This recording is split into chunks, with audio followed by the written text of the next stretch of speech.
3 years late అయిందనుకోండి, 3 ఇయర్స్కి every year penalty అది రెంట్ కట్టాలి, లేదా ఇంట్రెస్ట్ కట్టాలి. ఈ రెండు కట్టినప్పుడు ఏమవుతుందంటే మనకి ఈజీగా తెలుస్తుంది. సో ఇలాగా స్పెసిఫికేషన్లో మాట్లాడుతాం, సేల్ అగ్రిమెంట్తో సేల్ డీడ్ కానీ సేల్ అగ్రిమెంట్ కానీ కంప్లీట్ ఒక రేరా ఫార్మాట్ ఉంది, ఆ ఫార్మాట్ ప్రకారమే ఫాలో అవ్వాలి. You should not change. So బిల్డర్కి 2 రకాల లైసెన్స్ ఉండాలి. ఒకటి కంపెనీ లైసెన్స్, రెండోది ప్రాజెక్ట్ లైసెన్స్. రేరా లైసెన్స్ అంటే కంపెనీకి 5 ఇయర్స్ ఉంటుంది, బట్ ప్రాజెక్ట్ టు ప్రాజెక్ట్ మారుతుంది లైసెన్స్ అనేది. Every project should have a new licence. దానికి ఒక ఎక్స్పైరీ పీరియడ్ ఉంటుంది, 3 సంవత్సరాలు 4 సంవత్సరాలు. ఆ ఎక్స్పైరీ అయితే రెన్యువల్ చేయించాలి, లేకపోతే it's not valid. So builder తరపుని సేల్ అగ్రిమెంట్ చెప్పాము, పెనాల్టీ క్లాస్ చెప్పాము, మనీ డైవర్సిఫై కాకూడదని చెప్పాము. అదేవిధంగా ఏజెంట్కి వచ్చేసరికి ఏజెంట్ సపరేట్ రేరా లైసెన్స్ ఉన్న వాళ్ళకి బెనిఫిట్ ఉంటుంది. ఎందుకంటే చాలామంది కస్టమర్స్ కానీ బిల్డర్స్ సర్వీస్ తీసుకొని ఏజెంట్కి పే చేయరు.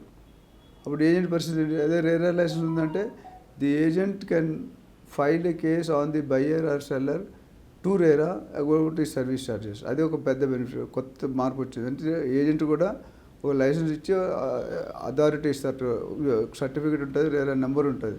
ఆ నెంబర్ ఉందంటే అర్థం ఏంటంటే ఈ ఆథరైజ్ టు సెల్. లేకపోతే జనరల్గా అమెరికాలో అట్లా పోతే లైసెన్స్డ్ బ్రోకర్ అంటారు. లైసెన్స్ లేకుండా అమ్మడానికే లేదు. ఎందుకంటే లైసెన్స్ ఉంటే వాడు ఆథరైజ్డ్, లేకపోతే ఎవరు పడితే వాళ్ళు అమ్మేస్తారు. రేపు చీట్ చేస్తే అమెరికాలో ఏంటంటే 100 కోట్ల డీల్ కూడా బయ్యరు సెల్లరు కలుసుకుంటే బ్రోకర్ ఎస్క్రో అకౌంట్ ద్వారా పని జరుగుతుంది. అంటే మనకి ఇండియాలో ఏజెంట్ ఒక 5 లక్షలు 5 నెలలు కనిపెట్టాడు. అక్కడ అలా ఉండదు. Rules are very strict, rules are very tough ఉంటాయి. సో ఇక్కడ ఏం చేస్తారంటే ఏజెంట్కి లైసెన్స్ ఉంటే లైసెన్స్ ఇచ్చే ముందు minimum qualification, minimum experience, minimum IT returns చూస్తారు.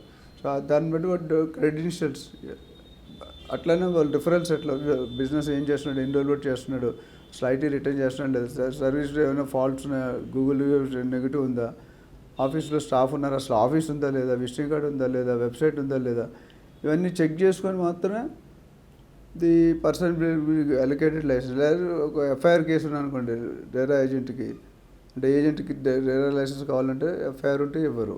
So they have to explain why case is filed against him అనేది. సో ఇవన్నీ చూసుకుంటే రేరా ఏజెంట్కి చెప్పాం, బయర్కి చెప్పాం, సెల్లర్కి చెప్పాం. సెల్లర్ అంటే బిల్డర్.